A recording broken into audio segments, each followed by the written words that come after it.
क्या कभी आपने यह महसूस किया है कि आप प्रार्थना तो करते हैं लेकिन अंदर से डरते भी हैं?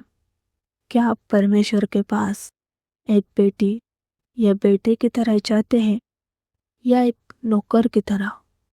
अगर आज आप अपना असली अधिकार पहचान दें तो आपकी प्रार्थना, आपकी जिंदगी और आपका विश्वास पूरी तरह से बदल सकता है। आज का संदेश है, अपना अधिकार पहचानो और यकीन मानिए यह संदेश आपके आत्मिक जीवन को बदल सकता है। जब हम मसीह में आते हैं, जब हम प्रभु यीशु को अपना परमेश्वर और उद्धारकर्ता स्वीकार करते हैं और सच्चे मन से पश्चाताप करते हैं, उसी क्षण से हम परमेश्वर के लहू के द्वारा शुद्ध हो जाते हैं और परमेश्वर की संतान बन जाते हैं। लेकिन यहाँ एक बहुत बड़ी समस्या है। हम में से कई लोग यह जानते हुए भी कि वह परमेश्वर की संतान है, अपने अधिकार को जीते नहीं है। हम प्रार्थना करते हैं लेकिन उस प्रार्थना में डर होता है, संकोच होता है और कई बार ऐसा लगता है जैसे हम अपने पिता से नहीं बल्कि किसी मालिक से एक नौकर की तरह मांग रहे हो। परमेश्वर ने आपको दास नहीं संतान बनाया है। आप भीख मांगने के लिए नहीं, अधिकार से पाने के लिए बुलाए गए हो। इसका अर्थ यह नहीं है कि हम घमंडी बने, नहीं, हमें नम्र रहना है। लेकिन नम्रता और हीन भावना में बहुत ही फर्क होता है। हमारा परमेश्वर एक प्रेम करने वाला पिता है। वह हमें बहुत अच्छे से जानता है। वह चाहता है कि हम उससे बात करें, अपने दिल की हर बात उसे बताएं, अपनी कमजोरियाँ, अपनी डर, अपनी गलतियाँ, सब कुछ।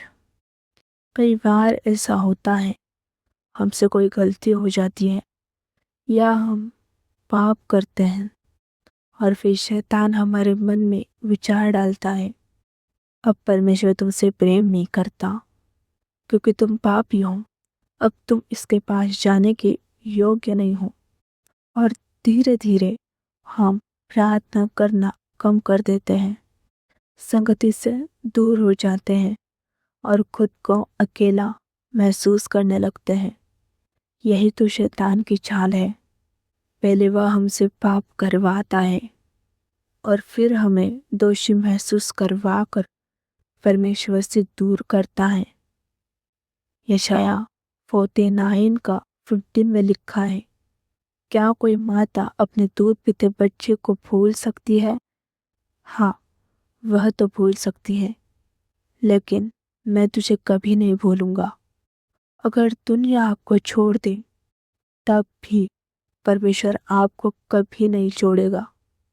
यूहन्ना 1 अध्याय का 12वें वचन में लिखा है, जितनों ने उसे ग्रहण किया उसने उन्हें परमेश्वर की संतान होने का अधिकार दिया। ध्यान दीजिए, यहाँ लिखा है अधिकार दिया। इसका मतलब आप सिर्फ विश्वासी नहीं हुए, आप परमेश्वर के संतान हो और अधिकार रखते हो। आइए इसे और गहराई से समझते हैं उड़ाऊ पुत्र के दृष्टांत के द्वारा। लूका की किताब 15वां अध्याय का 11 से 32 तक। एक पिता के दो बेटे थे। छोटे बेटे ने अपनी विरासत मांगी और दूर देश जाकर सब कुछ उड़ा दिया। जब सब खत्म हो गया, वह भूखा टूटा हुआ अकेला रह गया, यहाँ तक कि उसे सूअरों का चारा खाने की इच्छा होने लगी। फिर एक दिन वह अपने आपे में आया और उसने सोचा, मैं पिता के यहाँ तो मजदूरों को भी भरपूर भोजन मिलता है। उसे निर्णय लिया, मैं वापस जाऊंगा और कहूंगा, मुझे बेटा नहीं बल्कि एक मजदूर के नाई रख ले। लेकिन जैसे ही वह वापस आया, उसके पिता ने उसे दूर से देखा और दौड़कर उसे गले लगा लिया। परमेश्वर भी आपको डांटने के लिए नहीं, गले लगाने के लिए इंतजार कर रहा है। बेटे ने कहा, मैं योग्य नहीं हूं कि तेरा पुत्र कहलाऊं। लेकिन पिता ने क्या किया? उसे अच्छे वस्त्र पहनाए, हाथ में अंगूठी दी और जूते पहनाए, और एक बछड़ा काट कर उन्होंने आनंद मनाया। पिता ने उसे नौकर नहीं बनाया, बल्कि फिर से बेटा घोषित किया। परमेश्वर आपके अतीत को नहीं, आपकी पहचान को देखता है। आज परमेश्वर भी आपका इंतजार कर रहा है। वह चाहता है कि आप उसके पास जाएं, ना कि लोगों के पास।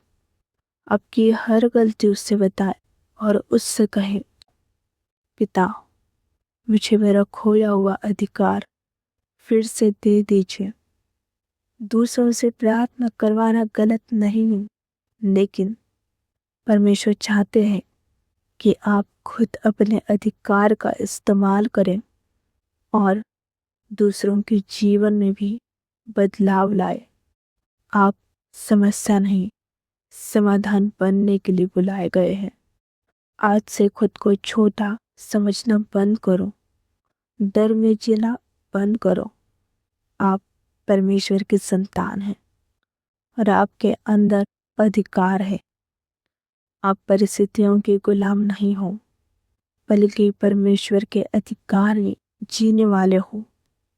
अगर यह संदेश आपको छू गया हो तो इस वीडियो को लाइक करें, चैनल को सब्सक्राइब करें और इसे किसी ऐसे व्यक्ति के साथ शेयर करें जिसे इसकी ज़रूरत है। और अगर आप हमसे जुड़ना चाहते हैं तो डिस्क्रिप्शन में दिए गए इंस्टाग्राम लिंक को ज़रूर चेक करें।